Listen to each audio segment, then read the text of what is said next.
Narito na ang mga nag-trending na kwento sa mundo ng social media. Pasahero nagmistulang chat assistant na isang tsuper matapos mapakiusapang basahin at sagutin ang mga mensahe sa kanyang cellphone. Babae, in-add to cart para makatawid sa baha. May free shipping pa. Paggamit ng jet ski sa baha ng isang residente sa Quezon City. Kinaliwan, online. Robot cops o Robocops, ipinakalat sa China para sa batas topiko. At Hollywood star Tim Curry, pumanaw na sa edad na 80.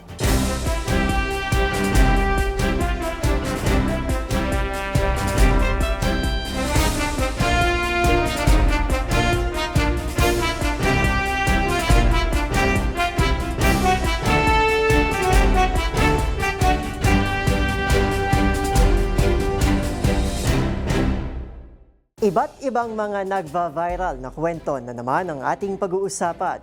Mga trending sa social media na tiyak hindi lang nakakaaliw kundi maring kapulutan din ng aral at kuminsan ay makabagbag damdamin din. Kasama ang buong pwersa ng DZRH TV, ito ang TNVS, Trending and Viral Show. Nakahandang kumpletuhin ang buong kwento.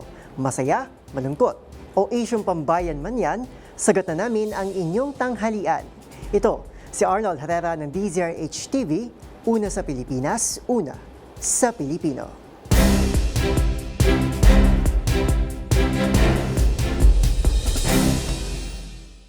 Para sa ating unang istorya sa tanghaling ito, mula sa pagiging pasahero, biglang naging tila sekretary ng jeepney driver ang babaeng ito matapos siyang pakiusapang magbasa at sumagot sa chat habang nagmamaneho. Sa viral video, makikitang hawak ng pasahero ang cellphone ng driver at tinutulungan itong mag-reply sa ka-chat.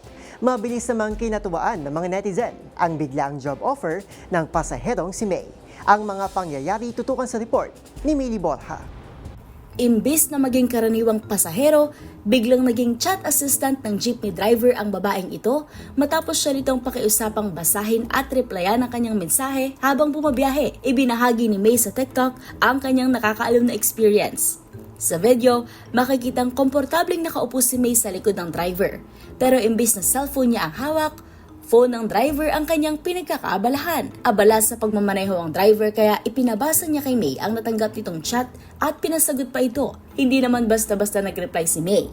Makikita sa video na humihingi pa siya ng tulong sa driver kung ano ang dapat niyang isagot sa ka-chat nito. Point of view, nasa likod ka ni Kuya Driver, kaya nakisuyo siyang basahin at replyan mo yung chat sa kanya. Mababasa sa caption ng video. Dahil sa hindi pangkaraniwang ganap sa loob ng jeep, mabilis itong kinatuwaan ng mga netizen at umabot ng halos 400,000 views at 26.9 thousand reactions ng video. Marami rin ang naging mausisa sa nilalaman ng mensahe, habang ang iba ay nagbiro sa biglaang pagbabago ng role ni May. Tungkol saan yung chat, chismosa ako, komento ng isang netizen.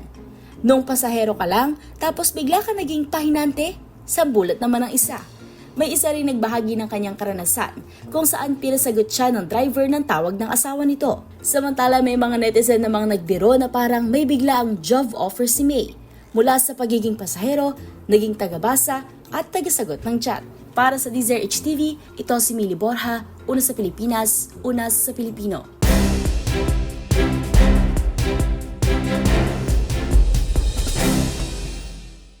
Sa ating sunod na viral story, sa gitna ng malalakas na pagulan dulot ng habagat, kani-kanilang diskarte ang mga Pinoy para ligtas na makarating sa kanilang paroroonan. At patunay nga riyan ang babaeng ito na tila literal na in-add to cart para makatawid ng kalsada nang hindi lumulusong sa baha.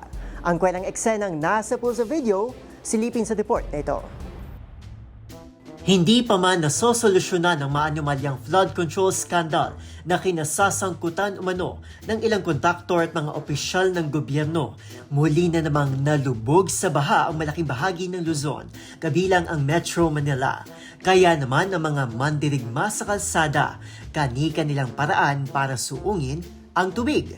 May nagsusuot ng bota, may nag-aarkila ng bangka, may nilalangoy ang baha. At mayroon din namang tulad ng babae na ito na sumakay sa Angkarts, kwelang serbisyo na hango sa isang sikat na ride-hailing app. Kinonto cart. Ang babae na kinilala bilang si Camille, instant hit sa TikTok matapos literal na i-add to cart. Sakay ng grocery cart habang nakaupo sa isang monoblock at hawak ang kanyang payong, talagang hashtag safe si ate na itinutulak pa ng 4 na lalaki.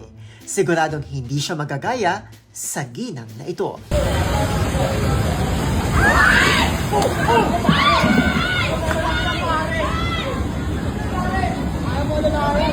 Ang kanyang mga bantay, 2 sa harap at 2 rin sa likod, na para bang santo ito na nakasakay sa karosa.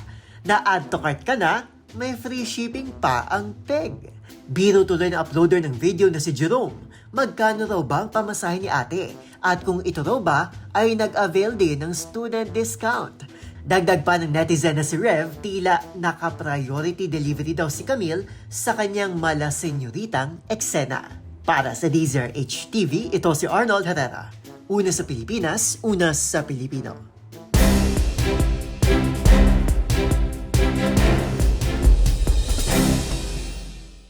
Sa iba pang trending na balita, nang dahil sa sunod-sunod na pagulat sa malaking bahagi ng Luzon, muli na namang lumutang ang isa sa mga malalaking suliranin ng ating bansa, ang pagbaha.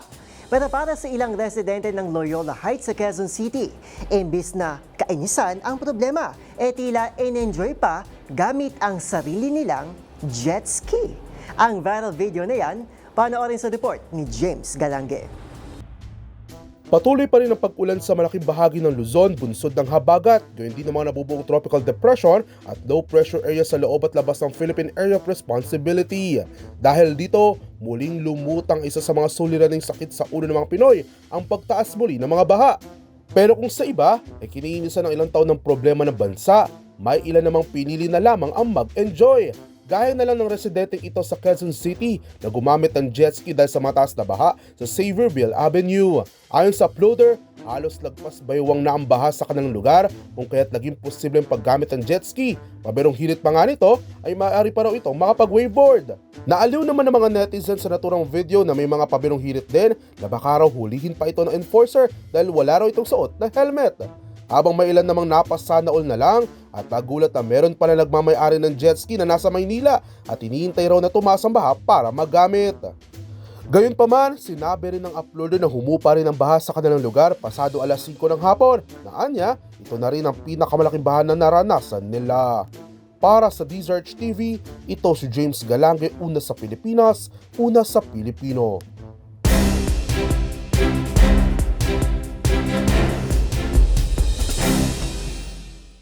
Viral story naman tayo mula sa abroad.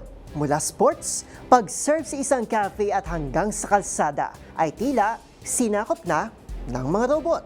Tampo kasi muli sa bansang China ang pagtatalaga ng mga robot cops o robocops upang manita ng mga motorista na lumalabag sa mga batas trapiko gaya ng hindi pagsusuot ng helmet. Ang buong detalye sa report ni Dustin Bayo.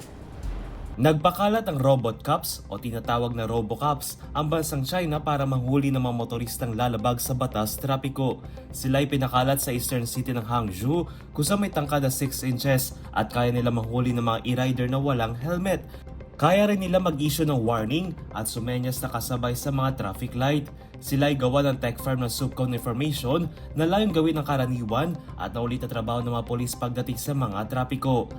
Upang magawa ng wasto ay meron itong mga kamera, radar at onboard computing upang mabilang mga pasaway na rider na walang helmet, mga e-bike driver na may angkas at mga sasakyan tumitigil sa markadong linya at mga lumalabag na pedestrian. Sa kasalukuyan, 15 robocops ngayon ang nakakalat sa Hangzhou na nagsimula noong Mayo. At ayon sa kumpanya, ay nakapag-issue ito ng higit 170,000 na warnings at napababa rin naman nito ang kaso ng helmetless riding at mga sasakyan lumalagpas sa stoplines ng higit 40%. Paglilinaw naman ng kumpanya ay wala pang kakayahan ng mga robocops para sa physical arrest o mang-aresto ng mga pinaniniwalang lumabag sa mga batas trapiko. Para sa DZRH TV, ito si Dustin Bayog, una sa Pilipinas, una sa Pilipino.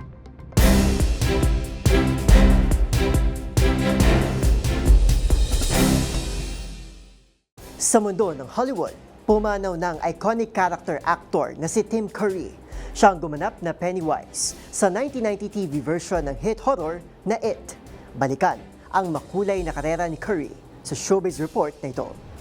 Nagluluksa ang Hollywood sa pagpanaw ng character actor na si Tim Curry na nakilala sa kanyang mga pagganap sa The Rocky Horror Picture Show, Clue at 1990 miniseries adaptation ng It kung saan ito bumida bilang Pennywise.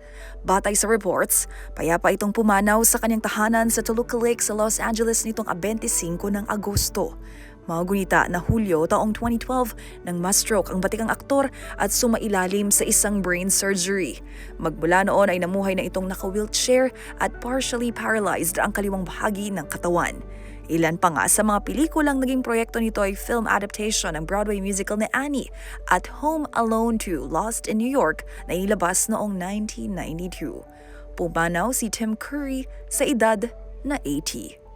Para sa DZRH TV, ito po ng Showbiz Angel. Una sa Pilipinas, una sa Pilipino.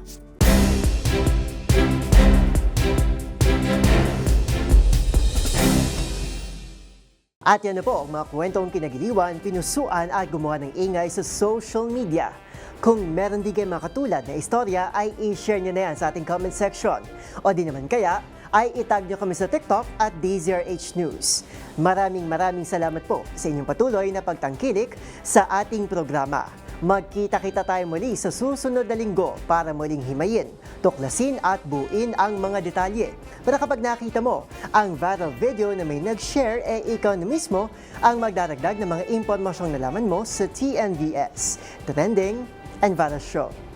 Muli ito po, si Arnold Herrera ng DZRH TV, una sa Pilipinas, una sa Pilipino.